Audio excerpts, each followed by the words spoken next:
There are moments when the sky falls on you, when the ground gives way and you realize that every single support structure you built your life upon was nothing more than sand.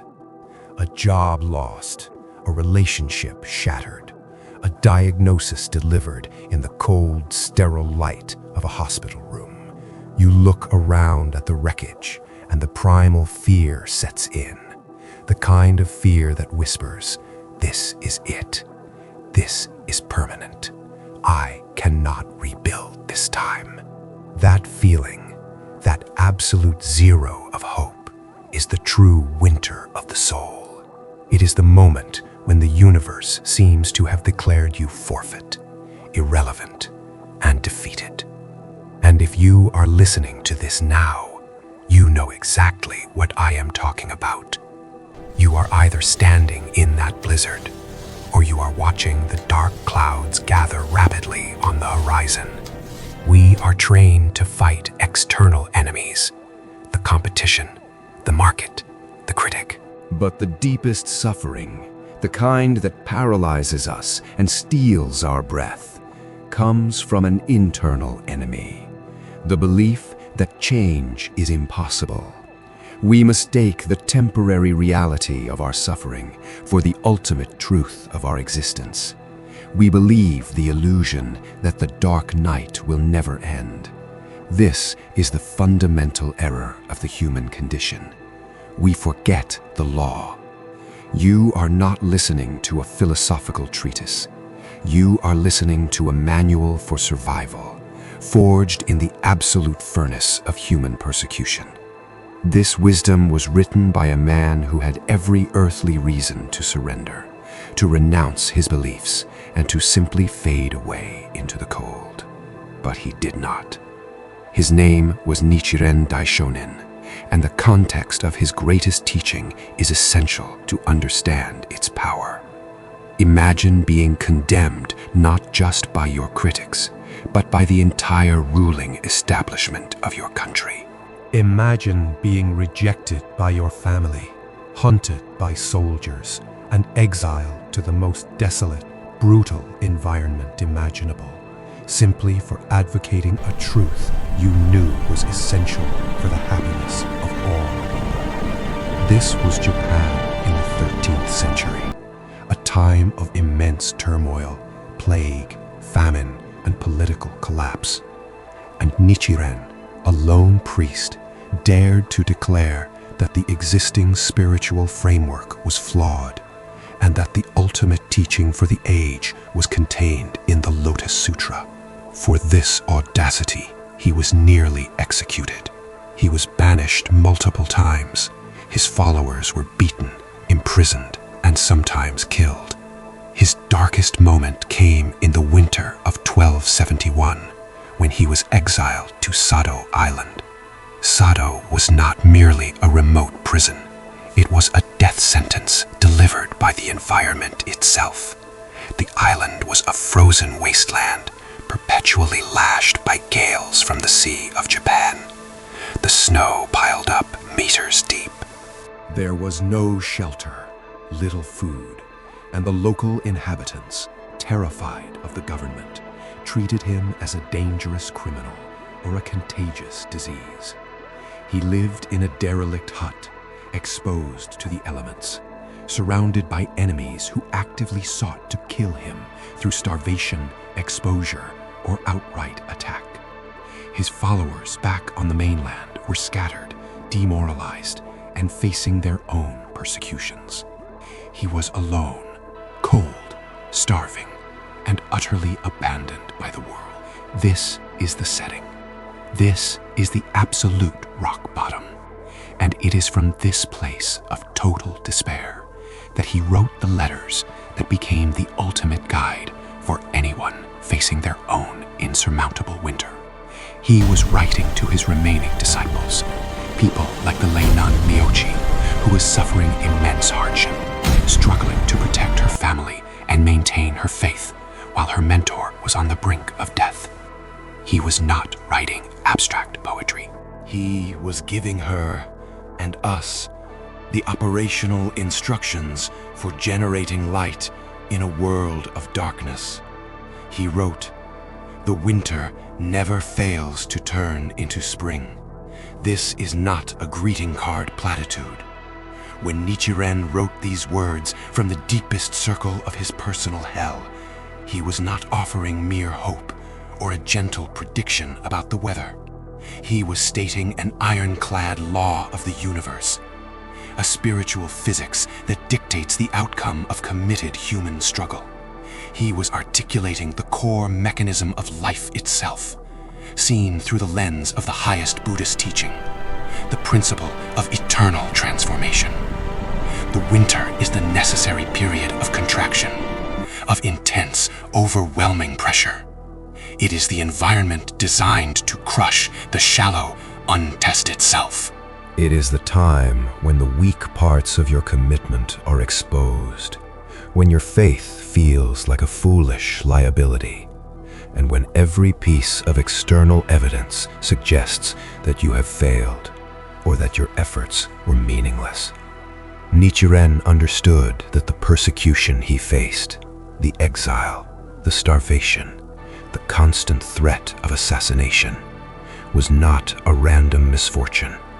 It was the inevitable response of a corrupt, fearful system reacting violently against the truth. He had dared to say that the common person, the ordinary human being suffering in the age of turmoil, possessed within them right now the ultimate, indestructible life state of the Buddha. He taught that this potential was not reserved for monks or for the distant future, but was instantly accessible through the law. This teaching, the ultimate affirmation of human dignity and potential, was a direct challenge to the established powers, both political and religious, who thrived on keeping people small, passive, and dependent on intermediaries. Therefore, the system had to try to eradicate him. Their goal was simple: make his life so miserable, so impossible, that he would either recant his teaching or die forgotten in the snow. They were trying to make his winter permanent. But Nichiren refused to accept the finality of the winter. He refused to let the external environment dictate his internal reality. He wrote the letter, "The winter never fails to turn into spring," not as an escape from Sado, but as a declaration from Sado. He was saying, "I am in the darkest, coldest place imaginable, and yet the life force within me, the law I embody, is already generating the reality of spring." The physical climate of Sado was irrelevant to the spiritual climate he maintained. He was teaching his disciples and us that the winter is essential because it is the period of incubation. Nothing great blossoms without enduring the cold. The seed must be buried in the dark, frozen earth, subjected to maximum stress, for its internal structure to reorganize and prepare for the explosion of growth. If you are facing a winter, a professional collapse, a devastating illness, a betrayal, a financial drought, that means the seed of your true, indestructible self is currently undergoing its most critical transformation. The law states that the deeper the winter, the more profound the spring will be. Your current suffering is not a sign of failure. It is the absolute prerequisite for the victory you are about to manifest.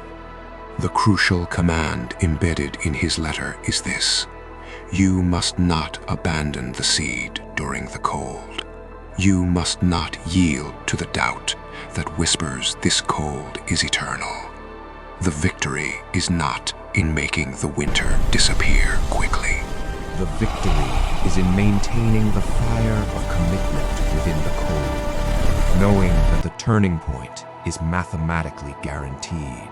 The question then becomes, how do you maintain that internal heat when the external world is screaming that you are defeated? How do you generate the spring when you are surrounded by ice? This is where the technology of practice becomes the operational manual for survival. The operational manual for survival is the sound. When Nichiren was exiled to Sado, he was stripped of every physical comfort, every social connection, and every external validation. They thought they had neutralized him by removing him from the capital. They thought by isolating him, they had silenced the law. They were wrong. What they failed to understand is that the ultimate power source is internal. You do not need political power, financial security, or physical health to tap into the law. You only need the resolve to sound the universe itself. The technology of survival, the mechanism that generates spring in the heart of winter, is the invocation of Nam-myoho-renge-kyo. This is not a prayer for rescue. This is a declaration of inherent power. When you sit down and chant, you are not begging an external deity for a favor.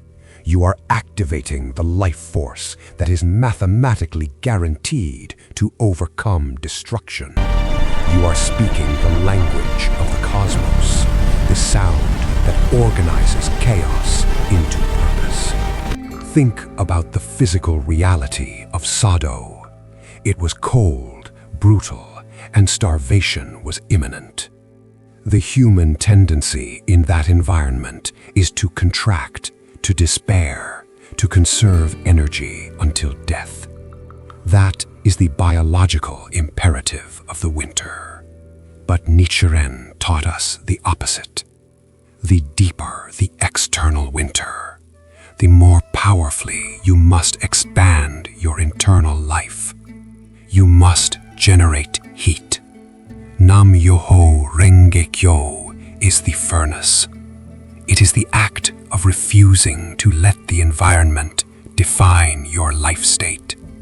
It is the conscious, focused effort to pull the infinite energy of the universe, the Myo, into your finite, suffering existence. The moment you sound the Daimoku, you are declaring that your life, right here, right now, possesses the indestructible potential of the Lotus Sutra. You are activating the seed. And this activation is the turning point. The great struggle of life is maintaining the conviction that you are a Buddha when every external circumstance is screaming that you are a failure, a victim, or a casualty. The doubt is the ice that freezes the seed. The practice is the sun that melts the ice from within. Nichiren wrote his greatest treatises, his most profound declarations of victory and enlightenment, while he was on Sado. He did not wait for the spring to arrive to write about it. He used the practice to manifest the highest life state in the winter, transforming his place of exile into the ultimate sanctuary. He was showing his disciples that the location does not matter. The conditions do not matter. What matters is the depth of your faith, which is expressed through the sound.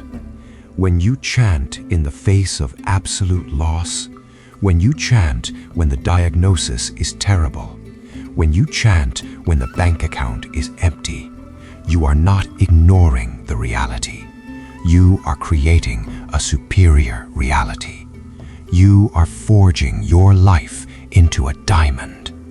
A diamond is not created in comfort. It is created under maximum pressure and extreme heat. Your winter is the pressure cooker.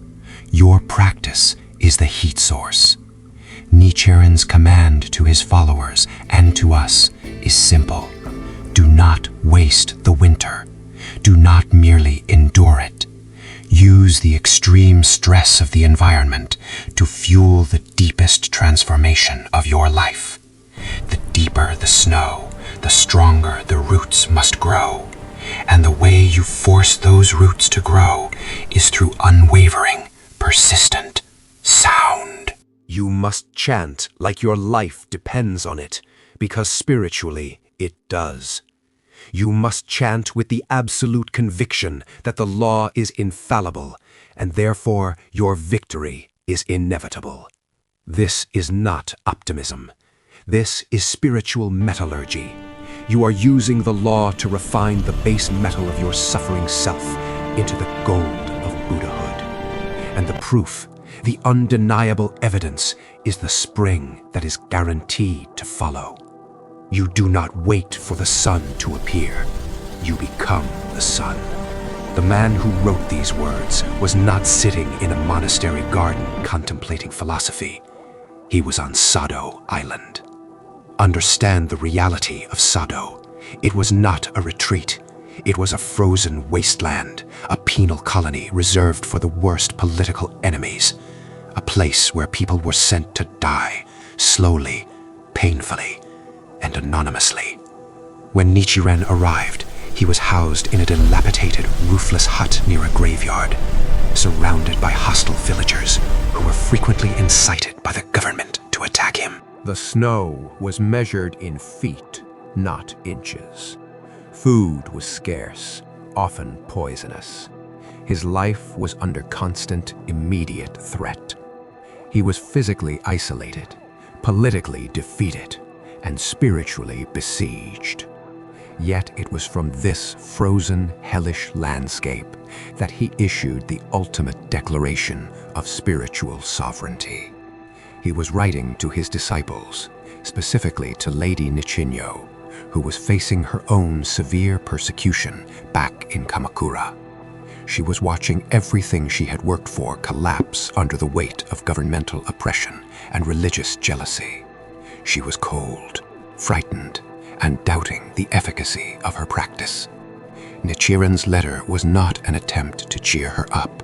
It was a transmission of absolute, unshakable reality. When he writes, "The winter never fails to turn into spring," he is not making a meteorological observation. He is affirming the fundamental mechanism of the law.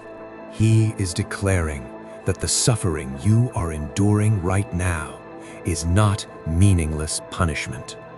It is the friction required to incinerate the deepest negative karma accumulated over countless lifetimes. Your winter is the crucible. The deeper the valley you find yourself in, the higher the peak you are destined to climb. The law of cause and effect demands that the effort you put into maintaining your faith, the sound you generate in the darkest hour, must produce an equivalent, magnificent result. The greater the resistance, the greater the transformation. This is why we understand that the struggles, the obstacles, the three powerful enemies, and the four devils are not signs that you are doing something wrong. They are proof that you are fundamentally challenging the forces of darkness and establishing the highest life condition. They are the unavoidable friction of enlightenment. If your life were easy, your transformation would be shallow. If your challenges were small, your Buddhahood would be weak. It is precisely because the pressure is extreme that the diamond is being forged. It is precisely because the winter is so severe that the roots of your faith must grow deeper than you ever thought possible. Nichiren was demonstrating that the external environment, the snow, the exile, the threat of death, could not touch the inner reality of his enlightenment. He became the living embodiment of the Lotus Sutra, proving that the land of suffering is inherently the land of tranquil light.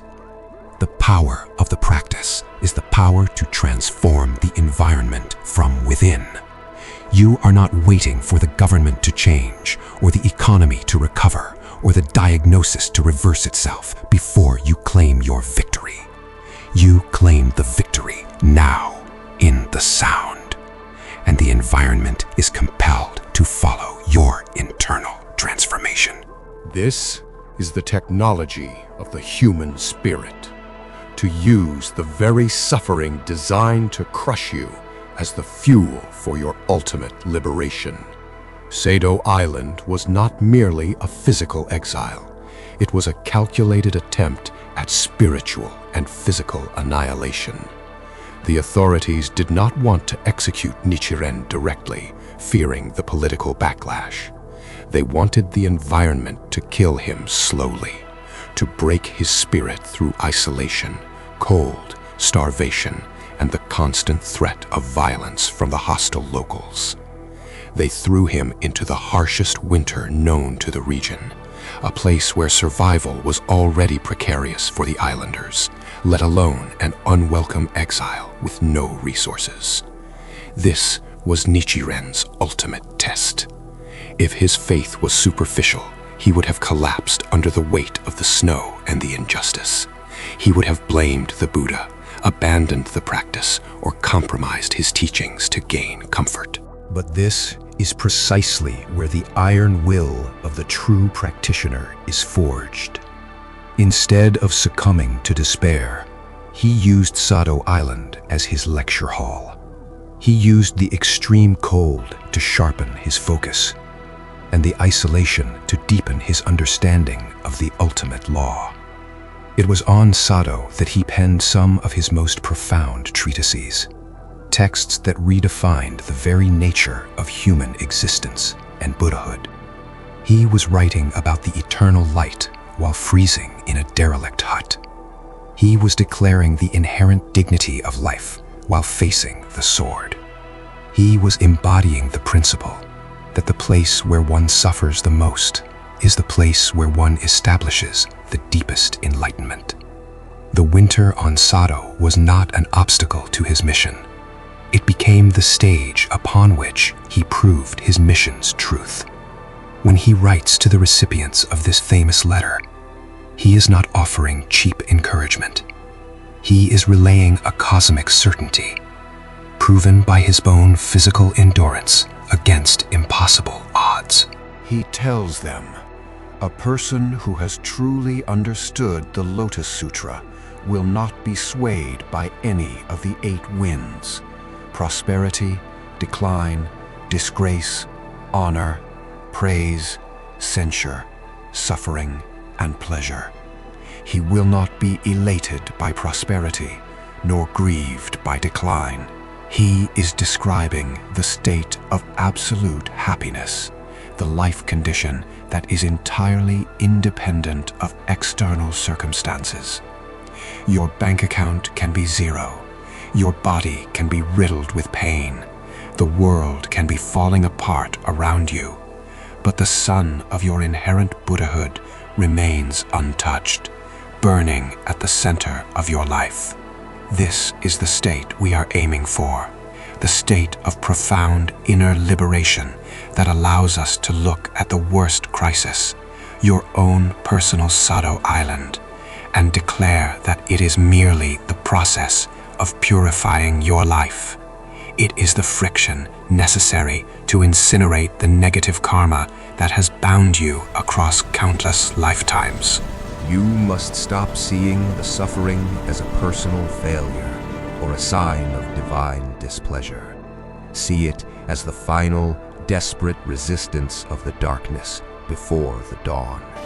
The only way the winter can truly defeat you is if you internalize the defeat, if you allow the external environment to break your internal vow.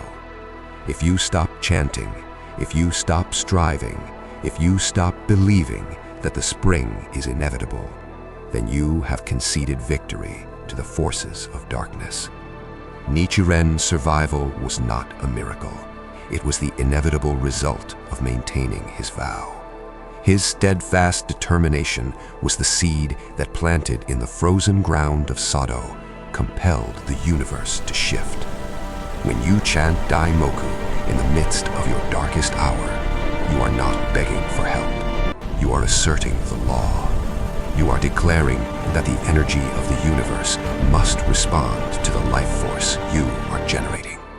You are demanding that the winter, the debt, the illness, the betrayal must yield its place to the spring of eternal renewal. This is the revolutionary power of the practice. It transforms the victim into the victor, not by changing the past, but by fundamentally changing the internal energy that dictates the future.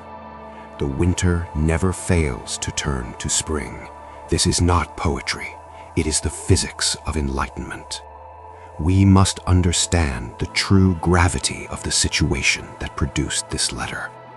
Sado Island was not a retreat.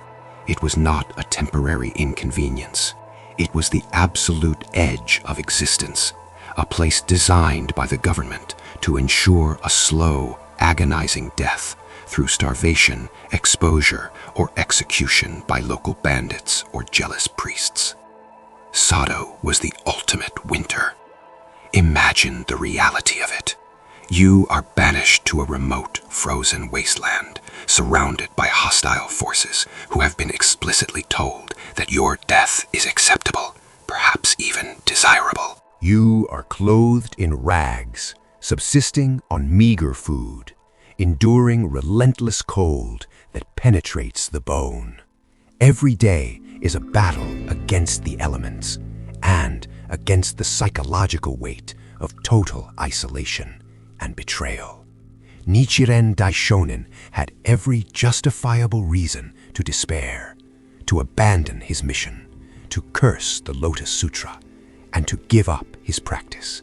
If anyone had earned the right to say, "The universe has failed me," it was him, huddled in that dilapidated hut, facing the constant threat of the blade. Yet, it was from this abyss that he wrote the letters that define the resilience of the human spirit. He did not write about his suffering. He wrote about the profound joy of validating the truth of the law. He wrote about the certainty of spring, the fact that he survived Sado, the fact that he used the very conditions of his exile, the hatred, the cold, the injustice, to deepen his realization and to inscribe the Gohonzon, the object of devotion, proves the law in action. His life was the irrefutable demonstration that the external environment is powerless to crush the determined life. This is the meaning of transforming poison into medicine. The poison was the persecution, the exile, the death sentence. The medicine was the profound enlightenment he achieved as a result of confronting that poison head-on, without retreat or compromise. If you are currently facing your own Sado Island, the diagnosis, the bankruptcy, the collapse of a relationship, you must understand that this environment is not meant to destroy you. It is the crucible designed by your own inherent karma to forge the Buddha within you. The universe is providing you with the exact friction necessary to burn away the remaining illusions of powerlessness. The moment you cease to see the struggle as punishment and recognize it as purification, you have already begun the transformation. This is the act of asserting your Buddhahood over the forces of fundamental darkness. You are declaring that the environment is secondary to the life condition that resides within you. The winter never fails to turn to spring, because the underlying reality of the universe is creation, not destruction. The law of cause and effect dictates that the seed of the Buddha nature, when nourished by the water of Daimoku and the sunlight of unwavering faith, must produce the flower of enlightenment. Your practice is not merely a coping mechanism. It is the active process of aligning your life with this fundamental rhythm of the cosmos.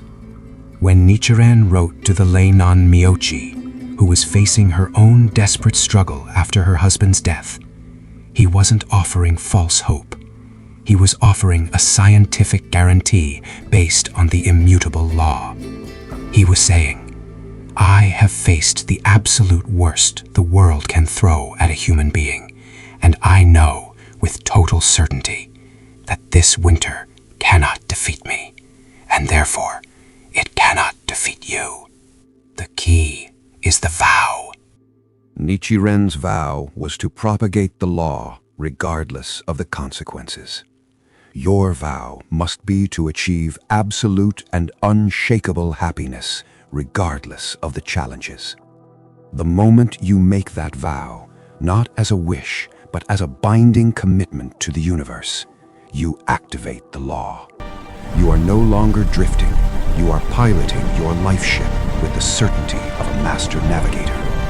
You are not waiting for spring to arrive. You are generating the energy that compels the spring to manifest. This is why we chant. We are not asking for the weather to change.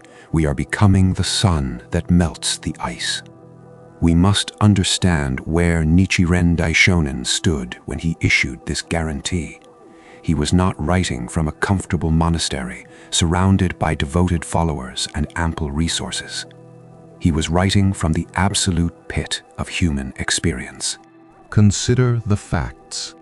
Nichiren had already faced the executioner's blade at Tatsunokuchi, an event so terrifying and sudden that he described it as the moment he shed his transient identity and revealed his true, eternal nature.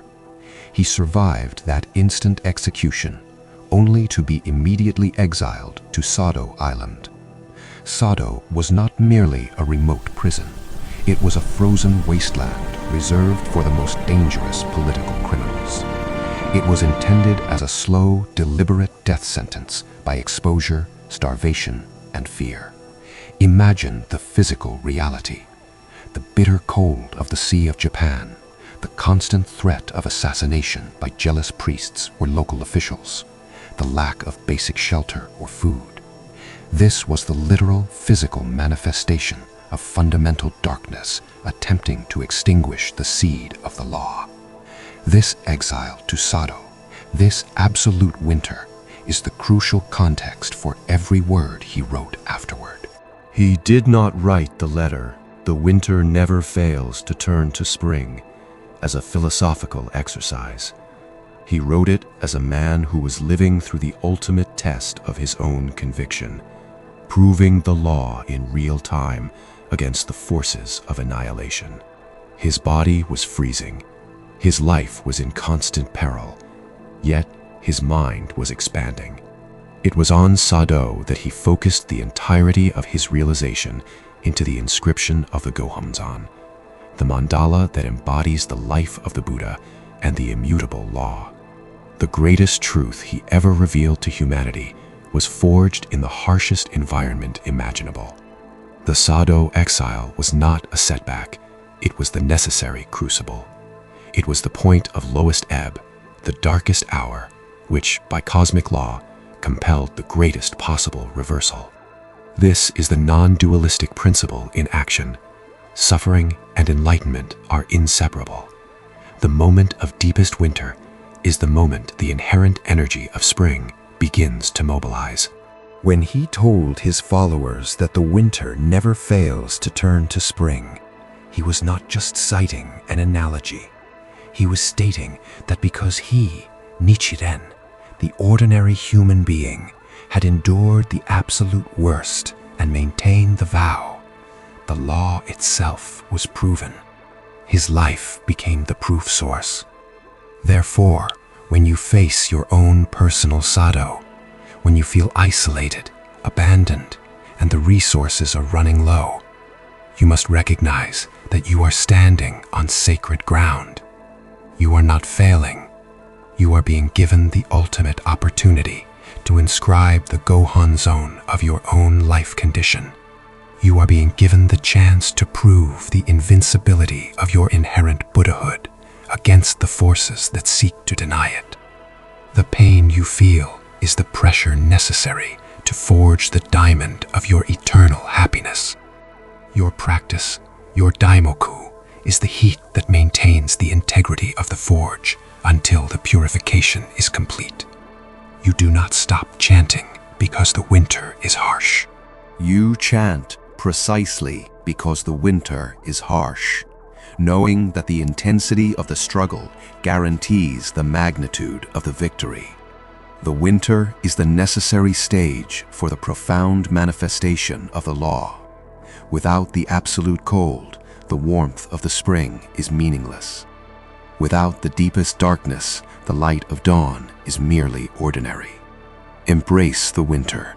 Do not fight the circumstances. Fight the weakness in your own heart that seeks to surrender to them. Nichiren's guarantee is not sentimental. It is an operational manual for surviving and thriving under pressure. It is a declaration that the fundamental nature of life is resilient and creative, and the only true failure is to abandon the vow. This brings us to the ultimate technology Nichiren bequeathed to us, the sound itself.